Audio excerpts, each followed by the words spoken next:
For those who've never tried kava, what should they expect from a kava beverage? To be fair, it's definitely not the same as drinking alcohol. Yeah. But it does Don't drink more than 6 of them at once either. Yeah.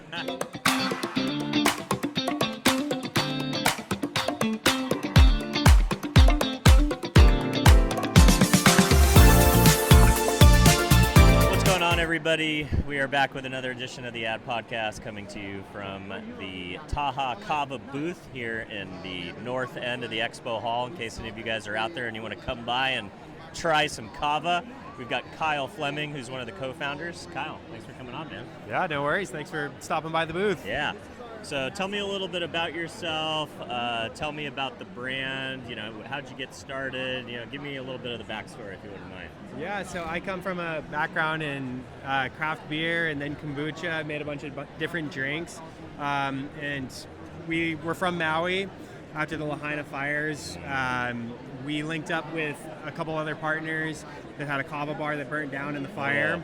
So we were all kind of hurting after that. It was obviously a traumatic time. Yeah, it's gnarly. But we're looking for other opportunities to kind of help businesses out locally, and we came up with trying to make this kava drink in a can. Traditionally, kava is pounded into a powder mixed with water. It's kind of muddy, kind of earthy flavor. It's kind of like a kind of a thing you do when you go to Hawaii or when you go to Polynesia. Totally. But never really been a popular RTD until pretty recently. Exactly. So we wanted to figure out how to get it in a can, and we played around for it for probably about 6 months. Started to like the flavor a lot and got it into a can, and here we are about 2 years later. We're here on the mainland now trying to spread out the kava. Let's go. How are things going? It's going great. Yeah, it's a really good show. It's our first year here, so we're super psyched, and people are responding really well to it. People are taking a step back from drinking at large, totally, kava is just an amazing supplement for that. Yeah, it's cool. I know I've seen some ads on YouTube from some other brands that definitely lean into that sober curious movement, if you will. For those who've never tried kava, what should they expect from a kava beverage? What's the psychoactives, kind of, so to speak, or what should people be thinking about? To be fair, it's definitely not the same as drinking alcohol. But it does Don't drink more than 6 of them at once either. It is still, I do think it takes the edge off. That's how I actually like to describe it. Kind of the best part of alcohol to me is end of a hard work day, whatever. De-stress. Take the edge, de-stress. And that's what kava does for me. Kind of takes the edge off. It's relaxing, but I'll feel great the next morning. Yeah, no hangover. And also not heady. You're not kind of lost in your thoughts or anything. You're not high. You're not high. Yeah. There's a focus kind of to it, but that comes with this really calm, relaxing. And it's traditionally enjoyed socially and in ceremony and celebrations. So there is actually kind of a social lubrication effect to it as well. There's kind of already a precursor for that social behavior. Exactly. So it's a really great, alternative to drinking, where, that's kind of the good part about drinking alcohol, getting together with friends, loosening up, having a good conversation. But kava can do that, and no hangover. Love it, man. So tell me about some of the flavor profiles. What are you guys doing to kind of mix it up and kind of bring that Maui Hawaiian heritage to the table? So coming from Maui and coming from the fires, and our partners are actually Tongan, so that's where the name Taha comes from Tonga. Okay. It means one in Tongan, so nice. have one, and also one is together, Sick. kind of bringing people together. And that's kind of, what we're trying to do is bring kind of fun Hawaii flavors. So we've got our mango hibiscus, we've got a lilikoi, which is passion fruit, and then pineapple. So some pretty traditional island flavors. And then, drink them together and unwind. Love it. Have a good time. So what's the current mix as far as distribution? Are you guys mainly direct to consumer?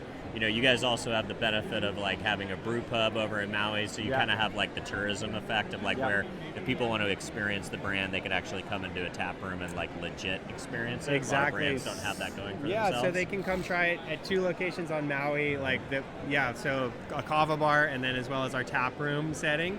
And then direct to consumer is doing good. Are you guys mainly Amazon, Walmart? We're still just our own site. Just all we're doing it ourselves, shipping out of Hawaii, which is a little nuts, but we're working on fulfillment here on the mainland. Nice. So hopefully in the next few months we'll get that launched, get things a little more streamlined.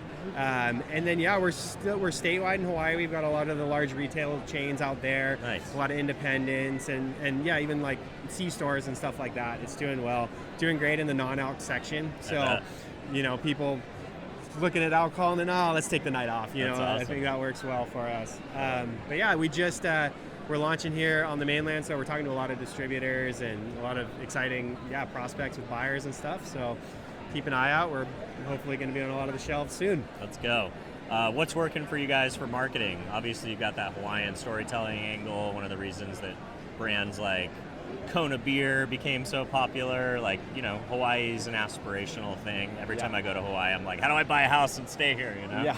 So talk about how you kind of dip into the aspirational lifestyle that's associated with Hawaii. How do you infuse that into the brand?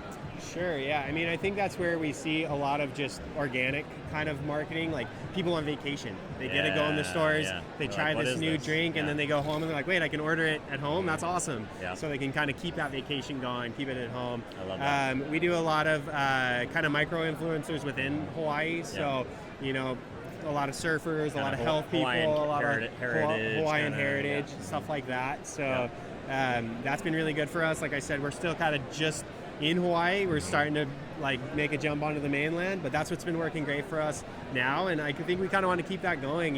We're targeting other kind of like surf communities, so SoCal is a great location, and other like Polynesian. A lot of San Diego brands have done really well with that, whether it's like Cutwater, Ballast Point, Viore, kind of dialing into that San Diego kind of aspirational lifestyle. Seems well, like and there's a little well more know about Kava too. So a lot of surfers go to Fiji, go to Tonga, go to Samoa, whatever, and so they might already know a bit about They're Kava. kind of like natural extension of people who may have been experienced Kava, like in the wild, so to speak. Yeah, so we get kind of a good like organic marketing approach, hopefully through that kind of community, and then spreading out from there. Love it.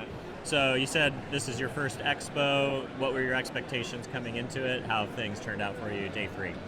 Yeah, we were definitely excited, a little bit nervous. It's huge. It's a lot of people, and honestly, it was a great day 1. Wow. So we're just rolling into day 2, but day 1 was awesome. Tons of really excited buyers, and Kava is still, even though it's centuries old, it's been enjoyed a long time. From a consumer perspective, it's pretty brand new. And so we were definitely like, is anyone going to know what we are? And I was actually blown away at how many people already knew or had heard about Kava at least. Yeah. And we're really excited to actually try it. So the word's kind of getting out. I think we are definitely riding that non-alc wave of people trying to try different things, get away from alcohol. And a lot of stores, a lot of distributors are super excited to bring something like that to their shelves. And let's go. Yeah, it's awesome. We're excited.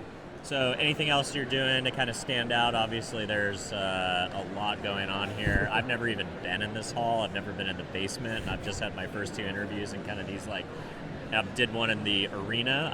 My first 3 interviews have been in parts of Expo that I've never even been to. So it shows you how much I haven't been able to explore before. What do you do to stand out at something like this? I think we're kind of lucky. I mean, I walk around. I was explaining it the other day to my wife. Like, it's like a grocery store that just got expanded like crazy. Think about how many products you walk by. The world's biggest Costco. It is. And how many products do you just walk by? They might have one SKU, but now that's like an entire booth. And so it's endless. And sticking out is definitely hard. I think we're kind of lucky in that Kava is like a different thing. Yeah. So it kind of has that natural curiosity. Wait, I don't know what that is. You walk by a lot of booths and you're like, yep, I get it. And it's a lot of stuff you've seen before, maybe better versions of it. That's what I've noticed. Okay, there's a lot of different protein bars out there, but dang, that was the best thing I've ever had, sometimes which is really cool. And the sampling opportunity. Right? Exactly. It's the more, brands in hands you can essentially expose people to over this week. That's a really serious opportunity. It really is. I think that, exactly. It's a chance to taste it, and we've heard that a lot, actually. I've heard about Kava, but I've never tried it. So here's a chance, and you don't have to commit to a whole can or something. Just get a taster, see if you like it, and then Yeah, if you like it, we're just handing out cans too. So if anyone's here and wants to come by, come on grab by. a can. All right, should we drink some kava? Let's do it. What do you want me to try? All right, so we've got 3 flavors. I'll show you here. We got our lilikoi, which is passion fruit in Hawaiian. And disclaimer, I have tried these brands before, but it's been a minute, so hopefully it'll be almost like a blind test. We'll see. All right, here we go. Lilikoi, and you guys should also, I don't know if you can see this, but it's basically translucent. There's no color to it, so it's kind of that, that new functional, like non-color, no added coloring and stuff. So all right, here we go, lilikoi. And also, if you've had traditional kava, you know it's quite muddy. Ooh, that is nice. Really that is really nice. All right, let's get one more, and then we'll let you point the audience to wherever we want to send off to. Oh, here we go. Yeah, so this one, mango hibiscus. We're gonna have a little more color there. A little bit of pink on it. A little bit of pink on it. Let's go. Oh man. Oh, that one is it. That's it. Mango hibiscus wins. All right. Thanks, buddy. Appreciate you coming by. If the audience wants to learn more about Taha, maybe find it, maybe try it themselves, where do you want to send folks? Yeah, come to our website, drinktahakava.com. Come see us at the show if you're around, and keep an eye out for us. We're making moves here on the mainland. So. Coming to the mainland or soon. Come to Hawaii. Come to Hawaii. Come to Maui. Come to Maui. Maui strong. Let's go. All right. Thanks, brother. Thank appreciate you. you. Yeah, appreciate it. Guys.